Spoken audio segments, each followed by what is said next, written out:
Hello, everyone, and welcome back to another episode of Marriage, Ministry, Motherhood. Thank you for joining me here each Sunday evening as we just talk through some of the things that we go through while we're married, while we're involved in ministry, or as we're mothers.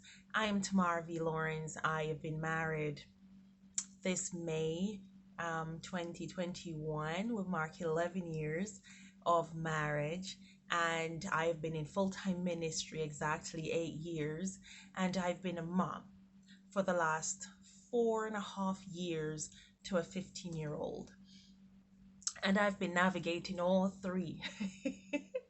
And they've been whipping me left, right, and center. But they've all come together to create the woman that I am today. I'm strong, confident, bold. I have been to many countries. I've spoken in front of hundreds of people. And that's because God has been using marriage, ministry, and motherhood to get me to where He wants me to be. It's still January, so we're still looking at motherhood. December we looked at marriage, and November when we started, we looked at ministry. You can go back and watch all of those right here at Marriage, Ministry, Motherhood if you want to catch up. I also look out for children as well, and I have some mission stories. I've been sharing stories from all the countries that I've been to, and the children so far are really, really loving Auntie Tammy's mission stories for children with them. You can share that with your friends as well. Don't forget to like and subscribe as we go through all this together. Today I wanted to look at homeschool and the pandemic. Homeschool and the pandemic. And I thought, maybe you're a full-time worker and you have all of a sudden become a homeschool mom because of Corona. You've never done it before. You've always done your 9 to 5. You've always shipped your child off or children to the nursery or school or whatever it is. But now all of a sudden you are a homeschool parent. Yeah. And even though your children they're having classes online, you have had to get way more involved than you're used to in their education. Normally you're just used to packing them, giving them their cute little Disney backpack, and you've always sent them off to kindergarten. But I'm here to give you some encouragement. I'm not here to tell you that Corona will end soon and they'll be gone or anything like that. I'm just here to tell you that I know it's tough, and we're going to talk about some little things that we can do. Okay, and I know you might be thinking, oh well, you've always been a teacher, so what can you say? Well, yes, for the last 8 years I've been a teacher, but before you roll your eyes and go, oh, you'll never understand because you have children to teach and deal with in a classroom all day. No, hear me out. Yeah. When I first adopted Layla 4 years ago, I was already teaching now for 4 years, and I thought, this would be easy peasy. I've always said when I have my own child, I am going to homeschool and be the perfect mom. Listen, after 2 weeks, I was at Ministry of Education checking Layla in to the nearest school to our house. That's how tough it was, and that's why I can tell you, girl, I got you. I understand what you're going through. But why was why did I do that? Why did I send Layla off to school? It's because I was only then realizing that there's a difference between teaching children say goodbye at the door and you give them a hug if that's who you are, and you send them home, and then you go home and you relax, you retreat, in your little home bubble. Yes, there's a difference between that and being a homeschool mom where you want to pack up, run outside, and go retreat far away. It's very, very different because your child, your student is always at home. You are the teacher, you're the principal, the guidance counselor, and all in between. Yes. And then that's the same child who's like, Mommy, I am hungry. Where's lunch? So then you have to switch on that hat and you have to become mother. Oh, Mommy, there's no toilet paper in the bathroom, and Mommy, there's no this. And then you have to run downstairs. It's very, very different. Yeah, homeschooling our own children is way different to handling other people's children whom you're less emotionally attached to. Even though you love your students, and at the end of each period, you will say goodbye to them. But as much as it is that you will think about them because you're concerned about your students, you say goodbye to them and you don't see them again until the next day sometimes. Or some teachers teach, this class 2 or 3 times a week, so you don't need to really see them again, while your own little ones, you're tucking them in for bed, good night. But how can we get it right? How can we do this correctly? And yes, I'll go back and say yes, I've now been homeschooling Layla even since before the pandemic, because after sending her to school and then transitioning into Europe, and we threw her straight into a school in a country of a language that she doesn't understand. And yes, thank the Lord, within 6 months Layla was speaking Romanian and understanding. But she then asked, I need to be homeschooled. I want to be home. And we did that with her, and we're still doing that with her. And yes, we see huge, tremendous progress. Yeah, but I have learned a lot since then, a whole lot. Yes, and I'm here to share with you, how can we get it right? My dears, you'll never get it 100% right. Never. So don't beat yourself up if you've been doing it since March when the pandemic first happened and now it's this and nothing's going on.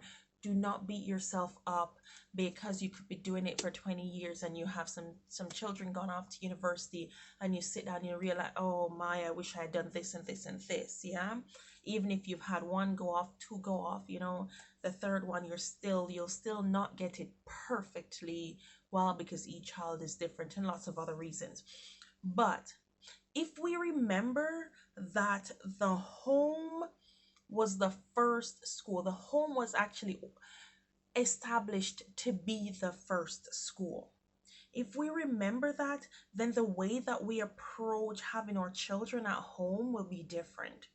Yes, we will embrace the second chance sometimes because we sent them off to kindergarten too early or whatever it is. So take a stop and remember, wait, I am mom or dad, and technically I wish I see some things in my child that I know I did not put in, but because I don't really spend the most time with them because they're gone all day, and sometimes they get home before me because of my 9 to 5 and stuff like that, you get this opportunity to redo and undo some things with your children. So first things first, bear that in mind. Wait, the home was meant to be the first school anyway. And from 3 months old, I had to go back to work and I sent my child off. Now they're 4 and the pandemic sent them back to me. Let me see what I can do. Or they're 14. And there's a whole lot more that you need to do. But don't be in despair, because once they are alive, you have a chance. And another point I wanted you to remember is that the family was decreed to be the greatest of all educational agencies. So the family was created to be the biggest educational environment. Yes, so your child get to be back home in the perfect place where they're supposed to be. Yeah, this means that the foundation of life is to be built within the family, and you get the opportunity again if you've not already been doing that, because I know there are lots of people who've already been homeschooling, so everything's fine and they get to it's normal. Pandemic doesn't mean anything to them because they've always been homeschooling. Yeah. So what you find is that, okay, so many parents had sent their children off really early because they had to go back to work. Yeah. Not everybody's got the privilege of being able to just really stay home, live off one income, whatever it is. But well, here is your second chance, mommy, daddy. Yeah, you're given another opportunity to teach your child or children the way that they should be, train them in the way that they should grow, in the hope that they'll not depart from it. Let's take this second chance. Let us use this opportunity to build and rebuild connection with our children. Let us use this forced homeschool period to teach our children the laws of health. Yes, and the benefits of eating healthily and fruits and vegetables and stuff like that. And because, of course, we know for corona, you need to have a healthy immune system and all that stuff, you'll get less fight from your children eating their fruits and vegetables. Use it because they really need to be healthier. Also, teach your children cleanliness and self governance. Yeah, let them make their own schedule while they're here at home and hold them to it. In doing this, they may feel fulfilled and see how they can be masters of their own time. All you need to do is to parent them. Let them know that, well, even though you're not at school and you don't have all your classes, because your teacher might say, oh, do some individual work or whatever it is, but just limit their gadget time. You only get this much time on the phone and this much on this and blah blah. Just parent them and guide them. Yes, but teach them some self-governance and letting them schedule themselves. And also, what you'll find is that your children will get bored. They'll be bored as they'll miss their friends and the going out daily. They're used to it. Yeah. And oh, more than anything, your extroverted children will really, really struggle. Extroverts get their joys from being around others, socializing, and being in the midst of others. Yes, and here, especially if you have an only child, who is an extrovert, oh, God be with you, But how do you handle that when your child is not surrounded in by a classroom of other noisy, boisterous students that they can hang out together and shout, and give the teacher a headache? With those ones, you will need to be more involved. If your country isn't having lockdown, mine is. I'm in the UK. You will need to find a safe group of family or friends for your children to be with occasionally at least. Yeah. And if you don't trust that because, oh, there's a pandemic, we shouldn't mingle and stuff, then you need to put yourself aside and the things that you have to do, and or if you have to work, reschedule something here or there so you can be that for your child. Be the friend, the one that they can hang with and talk and just laugh and let out that extrovert inside. My introverted nephew told me that his quiet moments feel like being on a holiday. Like what? What's he talking about? But he's like, yeah, he said, Auntie, when I'm all quiet and I'm just there relaxing, it feels like a holiday. Because he's introverted. Yet he loves going out to play football and not being able to do this is like torture for him. And you can tell. So imagine if your child is an extrovert, what being inside, if being inside for an introvert means being on a holiday, imagine what it feels like for an extrovert. It must be like they're in prison and gonna stifle or something. But parents, the point I'm trying to make basically is use this period of forced homeschool, forced staying more with your children to have a second chance of retraining and being with them.